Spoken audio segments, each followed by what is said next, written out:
नमस्कार, ये आकाशवाणी शिमला है। अब आप नविता चौहान से प्रादेशिक समाचार सुनिए। आज के मुख्य समाचार। कोरोना संक्रमण को फैलने से रोकने के लिए देशभर में कल से टीकात्सव का आयोजन। केंद्रीय स्वास्थ्य मंत्री हर्षवर्धन ने कहा, स्वास्थ्य देखभाल संबंधी आवश्यकताओं को पूरा करने में होम्योपैथी की अहम भूमिका। प्रदेश में राष्ट्रीय लोक अदालतों के माध्यम से किया गया 6,244 मामलों का निपटारा। और प्रदेश कांग्रेस अध्यक्ष कुलदीप राठौर ने राज्य सरकार पर किसानों व बागवानों के हितों की अनदेखी का लगाया आरोप। कोविड मरीजों की संख्या फिर से बढ़ रही है, इसलिए सभी श्रोताओं से अपील है कि कोई भी कोताही न बरतें। सभी सुरक्षा उपायों का पालन करें और 45 वर्ष से ऊपर के सभी लोग बेहिचक टीका लगवाएं। सुरक्षित रहें और इन आसान उपायों का पालन करें। मास्क पहनें, 2 गज दूरी है जरूरी, सुरक्षित दूरी बनाए रखें, हाथ और मुंह साफ रखें। अब समाचार विस्तार से। कोविड मरीजों की संख्या में हो रही तेज बढ़ोतरी से निपटने के लिए देशभर में कल 11 अप्रैल से टीकोत्सव का आयोजन किया जा रहा है। इसके तहत 14 अप्रैल तक लोगों को टीका लगाने का व्यापक कार्यक्रम चलाया जाएगा। देश में कोरोना के मामले बीते कुछ दिनों से बेहद तेजी से बढ़ रहे हैं। इसकी गंभीरता को देखते हुए प्रधानमंत्री नरेंद्र मोदी ने सामूहिक टीकाकरण कार्यक्रम का आह्वान किया है।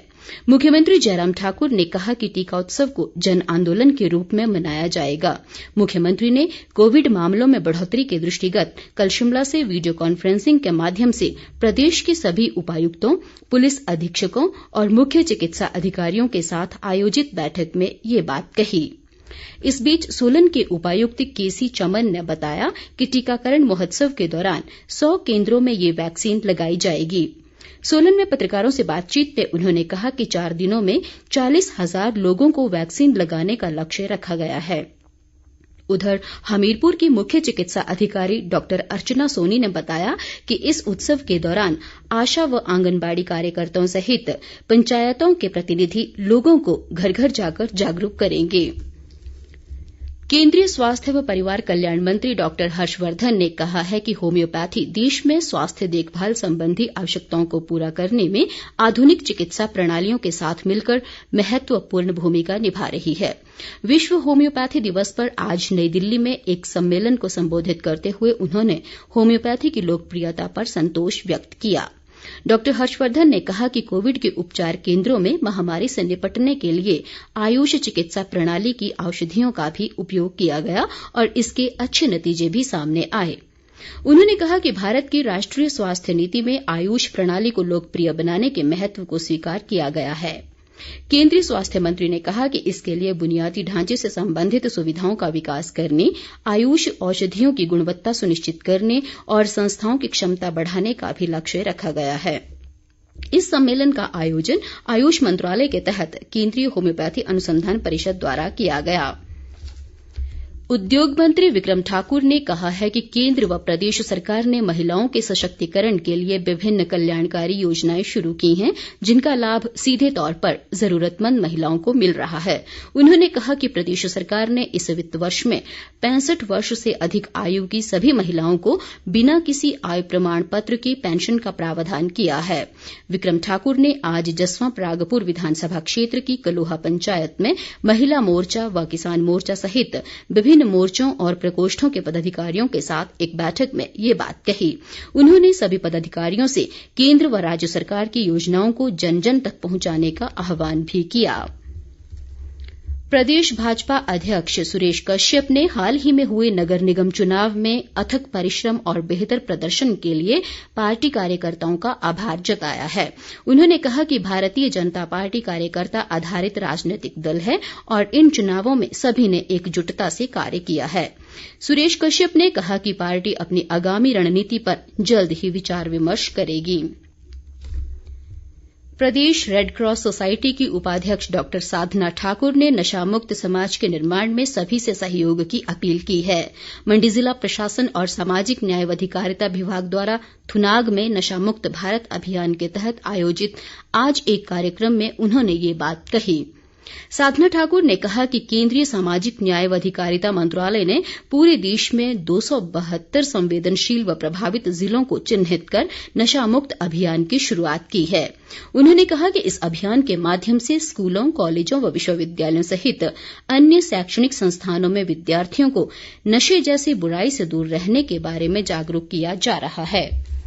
प्रादेशिक समाचार आकाशवाणी शिमला से प्रसारित किए जा रहे हैं। प्रदेश में प्री लिटिगेशन और लंबित मामलों के निपटारे के लिए आज राष्ट्रीय लोक अदालत का आयोजन किया गया। लोक अदालतों में प्राप्त कुल 12,752 मामलों में से 6,244 का निपटारा किया गया। इस दौरान 52 करोड़ 15,42,759 रुपए का मुआवजा भी पक्षकारों को दिलाया गया।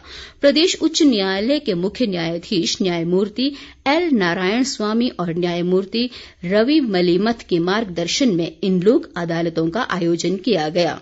राज्य विधिक सेवा प्राधिकरण के सदस्य सचिव प्रेमपाल रांटा ने बताया कि लोक अदालत में मामलों के निपटारे की दर 47% से बढ़कर 49% हो गई है। प्रदेश कांग्रेस अध्यक्ष कुलदीप सिंह राठौर ने राज्य सरकार पर किसानों व बागवानों के हितों की अनदेखी करने का आरोप लगाया है। एक बयान में उन्होंने कहा कि उर्वरकों के मूल्य में एकाएक की गई 700 रुपए की वृद्धि से किसानों व बागवानों की आर्थिकी प्रभावित होगी। राठौर ने सरकार से किसानों बागवानों के लिए उर्वरकों, कीटनाशकों सहित अन्य आवश्यक उपकरण सस्ती दरों पर उपलब्ध करवाने की मांग भी की। उन्होंने ये भी कहा कि अगर सरकार बढ़ी हुई कीमतों को वापस नहीं लेती तो प्रदेश कांग्रेस किसानों बागवानों के हितों के लिए आंदोलन भी करेगी। चंबा जिले के अनछुए पर्यटन स्थलों से पर्यटकों को रूबरू करवाने और स्थानीय लोगों के लिए स्वरोजगार के अवसर सृजित करने के उद्देश्य से चलो चंबा अभियान चलाया जा रहा है। उपायुक्त दुनीचंद राणा ने बताया कि इस अभियान के तहत brown bear motor sports rally आयोजित की जा रही है, जिसमें देश के 15 राज्यों के 86 प्रतिभागी भाग ले रहे हैं। उन्होंने कहा कि 11 अप्रैल तक चलने वाली इस रैली का शुभारंभ मुख्यमंत्री जयराम ठाकुर ने किया और इसके समापन अवसर पर केंद्रीय खेल मंत्री किरेन रिजिजू चंबा आएंगे। दुनीचंद राणा ने बताया कि चंबा के मेलों और जातरों को भी चलो चंबा अभियान के साथ जोड़ा जाएगा। इस अभियान का मकसद है कि चंबा के जो अनछुए पर्यटन स्थल हैं उनको हम लोगों के बीच लेके जाएं, ताकि चंबा में जो टूरिज्म पोटेंशियल है उसको लोग जानें और यहाँ लोग आएं, ताकि यहाँ के जो टूरिज्म है वो लोकल लोगों को रोजगार के अवसर प्रदान करे और यहाँ की आर्थिकी जो है बेहतर हो। इस कड़ी में हमने चंबा के जितने भी डेस्टिनेशंस हैं उनको डॉक्यूमेंट किया है और उनको एक मोबाइल ऐप के रूप में हमने उसको बनाया है। वहीं नोएडा से रैली के प्रतिभागी कुशल मजूमदार और बिलासपुर के प्रतिभागी प्रणव सिंह ने इस आयोजन के लिए जिला प्रशासन का आभार जताया। मेरा नाम कुशल मजूमदार है और मैं नोएडा से आया हुआ हूँ। हम भी पहली बार आए हुए हैं। चंबा तो एज इट इज बहुत ही अच्छा जगह है और इस इवेंट से डेफिनेटली टूरिज्म इंडस्ट्री को तो एक बूस्ट मिलेगा ही, तो हम दोबारा आने के लिए इंतजार करेंगे। मेरा नाम प्रणव सिंह है, मैं बिलासपुर से हूँ, हिमाचल से, और ये रैली फर्स्ट टाइम हो रही है यहाँ पे। और मेरे हिसाब से आज तक की जितनी रैली हिमाचल में हुई है उन सब में टफ है ये, और इस इलाके की डेवलपमेंट के लिए सबसे बढ़िया रहेगा। हम चाहते हैं कि हर साल ये होती रहे रैली। पूरी एडमिनिस्ट्रेशन सारी हेल्प कर रही है, कोऑपरेट कर रही है। प्रदेश में पिछले कुछ दिनों से कोरोना के मामलों में लगातार वृद्धि दर्ज की जा रही है। स्वास्थ्य विभाग द्वारा आज दोपहर जारी स्वास्थ्य बुलेटिन के अनुसार राज्य में कोरोना के कुल मामलों की संख्या 68,442 तक पहुंच गई है। आज दोपहर तक कोरोना के 269 नए मामलों की पुष्टि हुई है।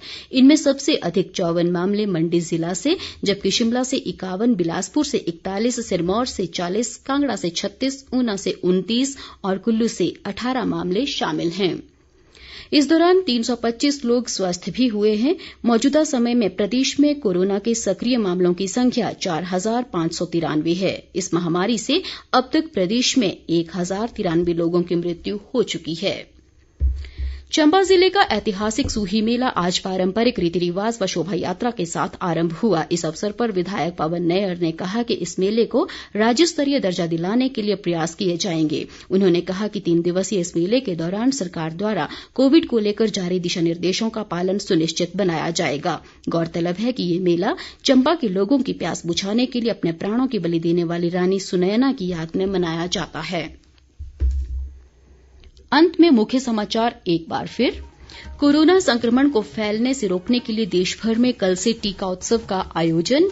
केंद्रीय स्वास्थ्य मंत्री हर्षवर्धन ने कहा, स्वास्थ्य देखभाल संबंधी आवश्यकताओं को पूरा करने में होम्योपैथी की अहम भूमिका। प्रदेश में राष्ट्रीय लोक अदालतों के माध्यम से किया गया 6,244 मामलों का निपटारा। और प्रदेश कांग्रेस अध्यक्ष कुलदीप राठौर ने राज्य सरकार पर किसानों व बागबानों के हितों की अनदेखी का लगाया आरोप।